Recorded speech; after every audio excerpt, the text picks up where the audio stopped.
Kwa jina la Baba na la Mwana na la Roho Mtakatifu. Amina. Wapendwa, tumsifu Yesu Kristo. Karibu katika tafakari fupi ya masomo ya Jumatatu, juma la kwanza la Kwaresma, mwaka A wa Kanisa. Masomo ya leo yanaunganisha mambo mawili makubwa: utakatifu na upendo wa matendo. Katika somo la kwanza ambalo linatoka katika kitabu cha Walawi sura ya 19 aya ya kwanza hadi ya pili na aya ya 11 hadi ya 18, Mungu anasema wazi, mtakuwa watakatifu kwa kuwa mimi Bwana Mungu wenu ni mtakatifu. Utakatifu hapa hauishi kwenye sala tu, wapendwa, bali unaonekana katika maisha ya kila siku. Na hayo maisha ya kila siku ni kuachana na kutokuiba, kutokusema uongo, kudanganya, kutokumhukumu jirani kwa upendeleo, kutokulipiza kisasi au kumpenda na kutenda matendo mema kwa jirani yetu. Ndio hiyo yapo tunayopaswa kuyafanya ili tuweze kufanya nini? Kupata utakatifu. Hii ina maana gani kwetu katika Kwaresma hii? Kwaresma sio tu kufunga labda ni chakula tu, bali ni kufunga uovu. Bali ni kufunga nini? Uovu, wapendwa, ambapo uovu wenyewe ni uongo, kufunga chuki, wizi, kisasi, mioyo migumu na kujitakasa kwa matendo yaliyo mema.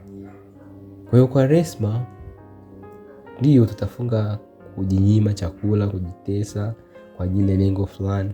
Lakini sio hivyo tu kama nilivyokwisha kuwaambia, bali ni kujitakasa kwa matendo yetu ambayo tunayoyafanya kwa vitendo. Mzaburi leo katika Zaburi sura 19 anatukumbusha kuwa sheria ya Bwana si mzigo, bali ni mwanga. Neno la Mungu huiburudisha nafsi na kuutia moyo nuru. Kadiri tunavyoishi kulingana na mapenzi ya Mungu, ndivyo tunavyopata uzima wa milele. Na katika injili ya leo ambayo imetoka katika Injili Mathayo sura 25 aya 31 hadi 46, inatufikisha kwenye kilele. Na kilele chenyewe ni hukumu ya mwisho. Na ndio tunayoisubiria. Yesu anaonyesha kuwa kipimo cha hukumu si maneno yetu, bali matendo ya huruma. Nilikuwa na njaa mkanipa chakula, nilikuwa mgeni mkanikaribisha. Ni maswali ambayo anakuwa anachuuliza. Nilikuwa mgonjwa mkaja kunitazama. Utajiuliza, ni lini Yesu tulikuona ukiwa mgonjwa tukaja kukutazama? Ni lini tulikuona uchi?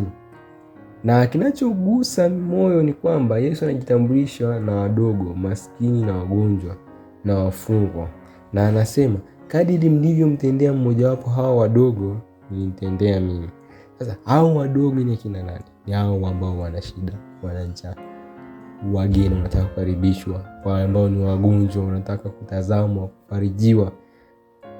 Hivyo kila tendo la huruma ni tendo kwa Kristo mwenyewe. Kwa hiyo lolote tunalomtendea jirani yetu, ndugu yetu mwenye shida, ni tendo la nani? La huruma kwa Kristo mwenyewe.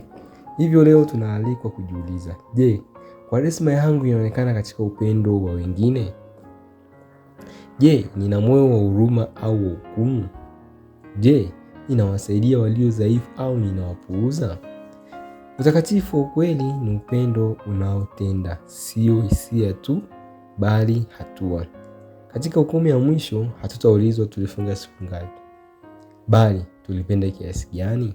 Basi leo tumuombe Mungu atupatie moyo safi kama vile Zaburi ya 51 inavyosema, macho kumuona Kristo katika mwingine. Yaani tukiona watu wengine tumuone Kristo, na ujasiri wa kutenda mema bila kusubiri sifa. Kwaresma ni muda wa kugeuza moyo wetu kuwa kama wa Kristo, moyo unaosamehe, unaosaidia na unaopenda. Amina. Nikutakie mwanzo mzuri wa wiki na nikutakie mfungo mwema. Endelea kufunga wema katika kipindi cha Kwaresma, tukitarajia kumrudia Mwenyezi Mungu kwa yale mabaya tunayoyatenda. Tumsifu Yesu Kristo. Kwa jina la Baba na la Mwana na la Roho Mtakatifu. Amina.